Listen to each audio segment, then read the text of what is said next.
We were just running a regular drill on the 8, and we were passing, and I was about 10 feet away from one of my teammates, and she threw the ball. And I had my stick up. I don't know why I didn't catch the ball, but it just hit me. The ball hit me here. Risk comes with being an athlete. It's part of what makes sports challenging. Sometimes there are injuries, but there are unacceptable risks as well, especially when they involve possible brain injury. Continuing to play with a concussion can cause permanent damage or even death. No matter what you do, whether it's making sure the equipment fits properly, playing by the rules, or really following every guideline, sometimes you cannot prevent the first concussion. It's not the first concussion that's the problem. It's playing with symptoms from the first concussion when the brain is vulnerable that sets a youth athlete up for more serious injury. Only hours after his first injury, Gary returned to play. He didn't know he had a concussion. I didn't feel that too bad, but as I was playing, and then I went to tackle a running back, and he kind of hit me in the head with his hand, and I remember I was just getting up, and I totally going back and forth. So I pulled myself right out, and then that's when the sports med guy diagnosed it as a concussion.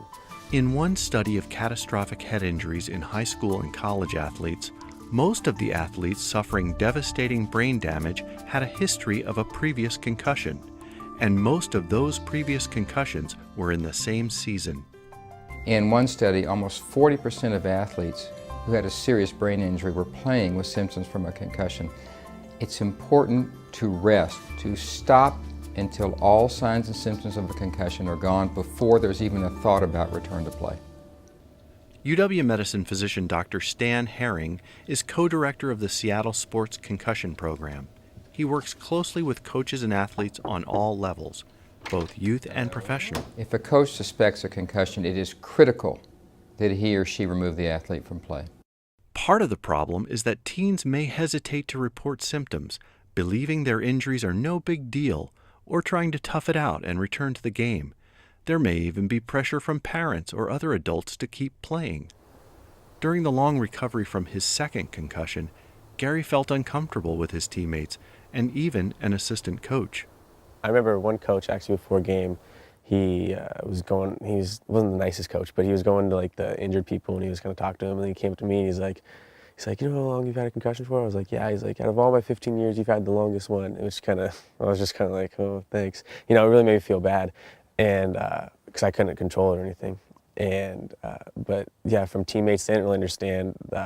Sometimes I heard from some people that they thought I was faking it to not play, and I was just thinking that I'd play if I could play. Well, coaches can face a lot of pressures from athletes themselves, from parents, from administrators, from other coaches, and so it's really important for them to remember that they're part of the healthcare team that is protecting these athletes, and so they need to recognize those symptoms and take the kids out of the game.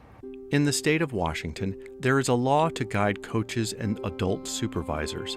It states that a youth athlete who is suspected of sustaining a concussion or head injury in a practice or game shall be removed from competition at that time and may not return to play until the athlete is evaluated by a licensed healthcare provider trained in the evaluation and management of concussion and received written clearance to return to play from that healthcare provider. The Lystet law is great in the fact that it backs up the coaches and it gives them the power to say this kid needs to sit out and he cannot return until he gets written clearance from a healthcare provider that has been trained in the recognition and management of a concussion. Return to practice or play is a medical decision. That's not new news. We've known that for over a decade. The Zachary-Lystet law just makes it simple. It's no longer a suggestion, it's the law. It is absolutely essential for coaches to take the lead in recognizing a possible concussion to prevent potentially devastating brain injuries. The partnership between coaches and the healthcare community is an essential part of the Lystet law. The coach serves as the first line of defense in the healthcare team of identifying a concussion. They're the ones that know the athletes the best. They are the ones that have spent the time and have the trust of the athletes. And so the athletes are a lot more likely to come to them, and the coaches can recognize when the athlete is not acting normally or is having a problem or experiencing some type of symptom, and so they can pull them out right when it happens.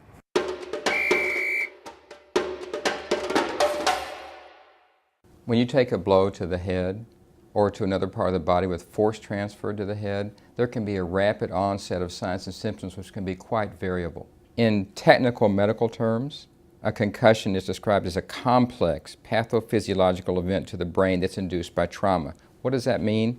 Complex, first of all, it's a complicated cascade of injury to brain cells and to the blood supply of the brain.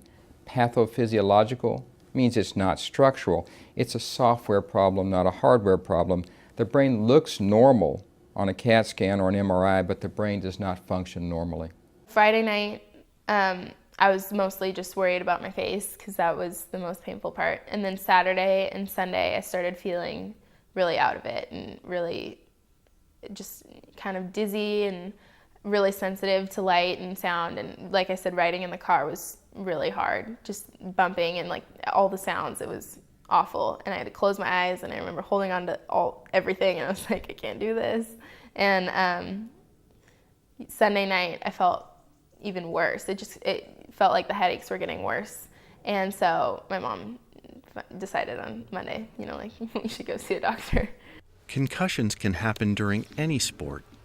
As a coach or an adult supervisor, you're the first person to evaluate an injured player for possible concussion.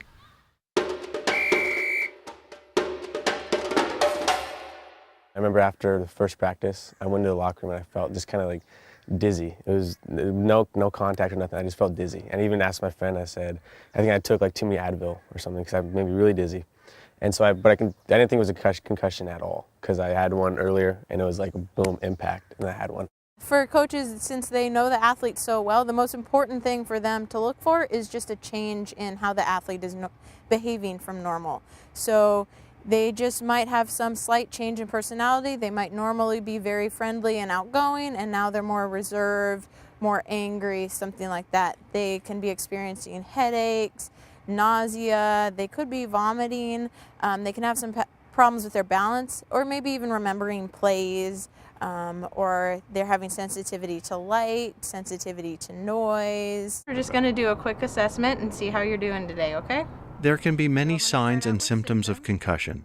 They vary depending on what part of the brain is involved, and sometimes they can be subtle. Only about 10% of athletes will lose consciousness. Symptoms of concussion are what players tell you they're feeling. Signs are what you observe in an athlete. Athletes may report these symptoms: headache, pressure in head, nausea or vomiting, neck pain, balance problems or dizziness, blurred, double, or fuzzy vision, sensitivity to light or noise, feeling sluggish, feeling foggy or groggy, drowsiness, change in sleep patterns, amnesia, not feeling right, fatigue or low energy, sadness, nervousness or anxiety, irritability, more emotional, concentration or memory problems, confusion, repeating the same question or comment. Signs may include these behaviors: appears dazed or stunned, vacant facial expression, acts confused about assignment, forgets plays, is unsure of game, score, or opponent, moves clumsily, answers questions slowly, slurred speech, loses consciousness, shows behavior or personality changes, can't recall events prior to hit, can't recall events after hit, seizures or convulsions, any change in typical behavior or personality. So the first balance exercise, you're going to have your feet hip-width apart. Signs and symptoms of concussion generally show up soon after the injury, but the full extent of damage may not be apparent at first. After a concussion, an athlete may seem slightly dazed or confused, but a half an hour later, they might not even remember coming to the stadium. So assess the athlete, assess them again, and assess them again. Observe that athlete for at least 1 to 2 hours after they've had a concussion. When in doubt, sit them out. Even the suspicion of a concussion requires that the coach remove the student from play. The next step is for a licensed healthcare provider who has been trained in the management of sports concussion to evaluate the athlete. Tilden Keller, an athletic trainer with Seattle Children's Hospital, works closely with coaches and athletes, often on the playing field. Okay, Marco, based on your symptoms and the results from this SCAT2, you have a concussion, okay? And so what we're going to do is sit you down on the bench. You're going to sit there, we're going to monitor you, okay? And then I'm going to go talk to your coaches and we're going to have a discussion with your parents about what's going on, okay? If no medical personnel are available on site, the coach or designated person needs to decide whether to call for transport to the emergency room or whether to send the player home with adult supervision. Either way, the law requires that a licensed healthcare provider determine when or if to return an athlete to practice or play. No longer is a coach required to be both a coach and a healthcare provider. No longer will a coach have to bend from pressure from an athlete or from an overbearing parent. Return to play after a concussion is a medical decision.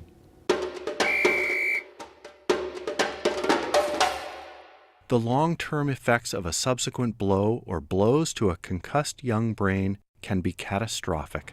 So second impact syndrome is when an athlete has suffered a concussion and they return to play too soon.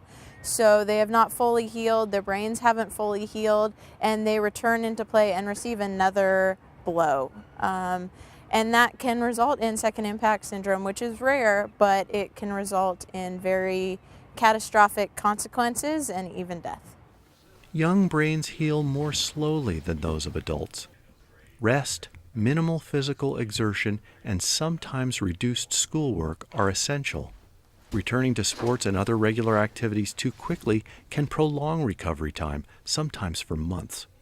Concussions are not only going to affect an youth athlete's sporting life, but it's also going to affect them in the social setting, in their academic setting, in the home life. Their symptoms can cause them to have a hard time concentrating at school, have a hard time doing their homework. It can increase their symptoms with increased mental strain. And it can also be very difficult for them to spend time with their friends or family. Gary went back to school a week after his concussion. It was far more difficult than he expected. When I got to school, I felt a little, not too bad because I'd been resting and everything. But when I got to school and we got to start learning and stressing the brain, that's when it started picking up even more. So I didn't think that school would affect it at all, so I just played it out regular. But that actually made it a lot worse. The time it takes to recover is difficult for everyone. For Gary, he's still not cleared to play after a year. For Molly, recovery took 4 months. It felt like a very long time. And I was so frustrated and so irritable and just anxious all the time because I couldn't work out. I couldn't do school at all. I wasn't able to go to school. I wasn't even allowed to use the stairs at school. And even sitting in class was really hard because the lights and having people read to me made me feel nauseous and sick. It was awful. After missing an entire lacrosse season as well as her summer soccer club, Molly's excited to return to play. Yeah, I've had a sport every season since I was 8. And then all of a sudden I just had to go home and sleep and do nothing. And it was this is so weird. I miss going to practice and practicing and being on a team and all that. The Lystat law makes sports participation safe for all athletes. It's simple. If there's a suspected concussion, take the athlete out. If we do this, we will prevent tragedies like the tragedy that happened to Zachary Lystat. Just play it safe and trust that what you feel is actually real, because sometimes people even accuse you of being fake. But just know that it's a serious injury and it's just rest and do everything that the doctor says to get better. When in doubt, sit them out. Stand tall, make the call. For more information about concussions, visit the Washington Interscholastic Activities Association website at www.wiaa.com. Additional information is available through these websites.